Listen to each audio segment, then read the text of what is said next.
How to cancel subscriptions on iPhone. So in this video, we'll discuss how you can cancel a subscription on your iPhone. First thing you need to do is to head over right here. If you don't have your iPhone, you can actually go over to this site, which is support.apple.com/118428. From in there, you can actually cancel subscription directly from Apple by clicking onto this button right here.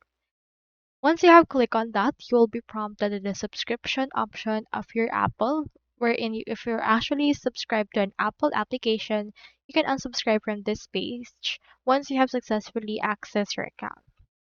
Now, if you have your iPhone, you can just head over to your Apple account on your settings. And once you have your iPhone or Apple account, you can see in here the option for subscriptions. Once you're in here, you can just click onto this button and you can find all of your subscriptions listed there. So from in there, just choosing there the subscription that you wish to cancel and you should be able to actually cancel all of that. So that's how you cancel subscription on iPhone. Hope we help.